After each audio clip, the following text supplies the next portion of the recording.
Marami sa mga kababaihan ang nangangarap magkaroon ng isang mala fairy tale na buhay. Marami ang naghahanap ng kanilang magiging mga Prince Charming na handa silang ipagtanggol sa mga may masasamang loob.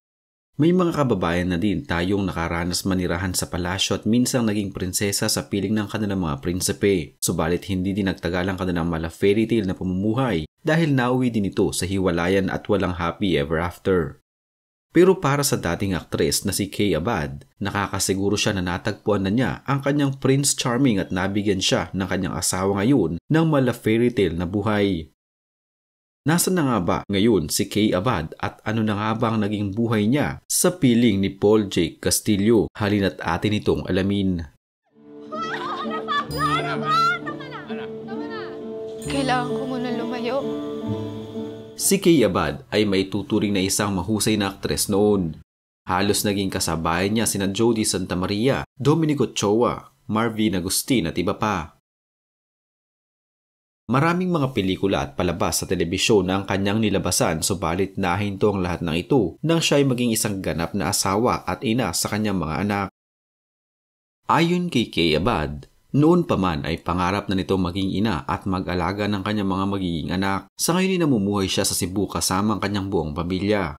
Malayo sa magulo at maingay na mundo ng showbiz. Mas pinili ni Kay na dating teen star ang mamuhay sa Cebu at iwanan ang kanya noong maganda pang karera sa showbiz alang-alang sa pag-ibig. Kasama niya doon ang kanyang asawa na Cebuano din na si Paul Jake Castillo na isa ding dating artista noon.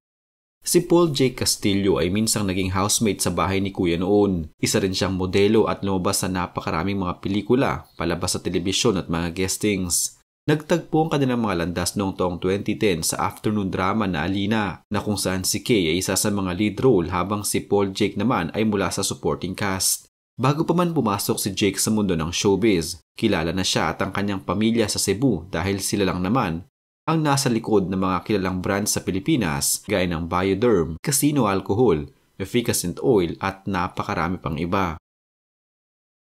Naging prioridad ni Kay ang kanyang pagiging ina at asawa noon subalit sinabi niya na hindi niya isinasara ang kanyang pintuan para sa showbiz. Ayon sa kanya, naglaylo lang umano siya para matutukan ng kanyang pamilya pero hindi pa nito binibitawan ang kanyang karera sa showbiz industry. Sa katunayan noong nakaraang taon, nakipagkita siya sa kanyang mga nakasama aktor noon sa tabing ilog na sina Patrick Garcia at Paulo Contis para sa gagawin nilang Netflix series na A Journey. Inamin pa ni Kay na bagamat isinakripisyo niya ang kanyang magandang karera at iniwan ng Maynila, wala umano siyang pagsisisi na lumipat ito ng Cebu upang doon na manirahan matapos silang magpakasal ng kanyang asawa na si Paul J. Castillo noong taong 2016. Taliwas naman para kay Jake, hindi na umano niya prioridad ang pag-aartista at wala na din umano siyang planong bumalik pa sa showbiz. Mas pagtutuon ng pansin na lamang niya umano ang kanilang mga negosyo dahil doon ay siguradong tatagal siya at walang kontrata. Ayon kay Kay, hindi umano niya halos maisip na maninirahan siya sa Cebu noon na napupuntahan lamang niya sa tuwing dadalo siya sa Sinulog Festival tuwing Enero. Hindi umano siya nagbubuhay artista doon. Naipagdadrive umano niya ang kanyang mga anak patungong eskwelahan, nakakapag-grocery mag-isa at nakakagala sa mall ng Malaya. Sinabi niya na ang kanyang pangarap noon ay natupad niya sa Cebu at sa piling ng kanyang asawa. Hindi man umano siya nakatira sa palasyo at wala man siyang korona. Para kay Kay ay maganda na ang kinalalagyan niya ngayon sa piling ng mga taong itinuturing siyang prinsesa. Donate na sila eh.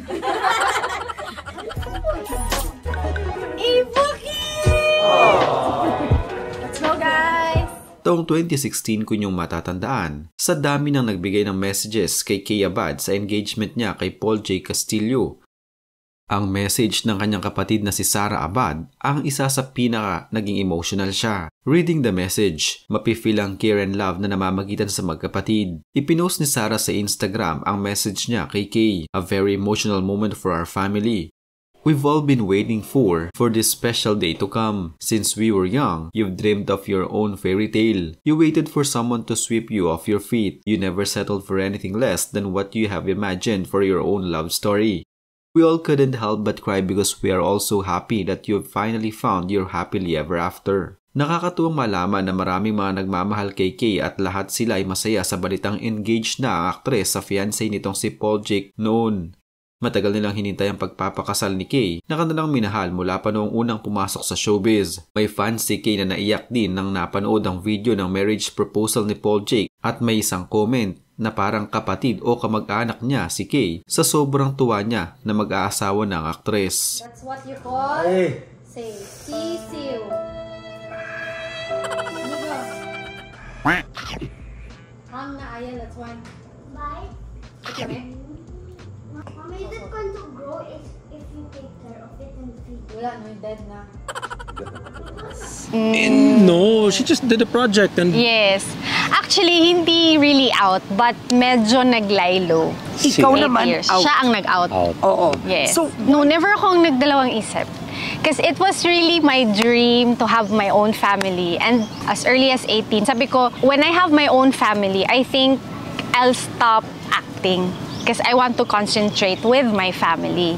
So at least ngayon, hindi naman ako nag-stop. I'm still here, naglaylo lang. I mean, you know, you're not gonna get to be at the top tier anymore. So I'm like, okay na siguro to. So I'll go back to business. So, which is, one of us had to quit showbiz. Baka maghiwalay kami, daming showbiz naghiwalay, diba? Dahil we had a show together. We had a show together. Yun, dun kami nag-meet. And then, naging barkada na kami. Ako, si Jason, and si Beauty. So, after that, we would go out. Kami lang dalawa. Like, I would call him. May girlfriend siya, may boyfriend akong iba. I would call him Sir. Sir, kain tayo. Ginagamit. Aminin ko, nagustuhan ko siya 2014. Ayusin mo yan. 14 na. When he said he likes me. Or ano ba sabi mo? Parang, I think I'm starting to like you.